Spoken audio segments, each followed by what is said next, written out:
गर्मी और लू से बचने का मुफीद तरीका। गर्मी की शिद्दत में हर गुजरते दिन के साथ इजाफा हो रहा है और इस दौरान कई बार इस वजह से जिस्मानी दर्ज हरारत इतना बढ़ जाता है कि इंसान हीट स्ट्रोक का शिकार हो जाता है। यही वजह है कि शदीद गर्मी में पानी को ज्यादा पीने का मशवरा भी दिया जाता है, मगर ऐसे मुतअद्दिद तरीके हैं जिससे आप जिस्म को गर्मी के असर से बचा सकते हैं। नारियल पानी। नारियल का पानी न सिर्फ जिस्म को ठंडक देता है बल्कि इसमें शामिल विटामिन, मिनरल्स और इलेक्ट्रोलाइट्स जिस्म को फौरी रिहाइड्रेशन फराहम करता है। ये कुदरती मशरूब जिस्मानी तवानाई बढ़ाने में भी मुअस्सर है। पुदीना। पुदीने में मौजूद मेंथोल कुदरती ठंडक फराहम करता है। पुदीने की चाय चाहे गर्म हो या ठंडी दिन में कई बार पीना गर्मी के असरात को कम करता है। गर्म चाय जिस्म से पसीना निकालती है जो जिस्म को ठंडा रखने में मदद देता है। पानी वाली ग़िज़ाओं का इस्तेमाल। मौसम गर्मा में खरबूजा, तरबूजा, खीरा और दही जैसी ग़िज़ाओं का इस्तेमाल भी फ़ायदेमंद है। इनमें पानी की वाफर मिकदार मौजूद होती है जो जिस्म को हाइड्रेट और ठंडा रखती है। दुरुस्त लिबास का इंतखाब। गर्मी में हल्के रंग, ढीले और कुदरती कपड़े जैसे काटन और लिनन पहनने चाहिए।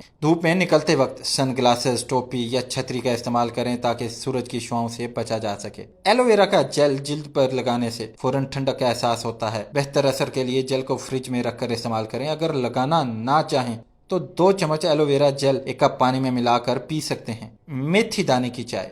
मेथी दाने की चाय पसीना खारिज करने में मदद देती है जो जिस्म को ठंडा रखने का कुदरती अमल है। अगर गर्म चाय पसंद ना हो तो इसे ठंडा करके भी पिया जा सकता है। इसके अलावा ये जिस्मानी सफाई और इजाफी सियाल के अखराज में भी मुआवन है।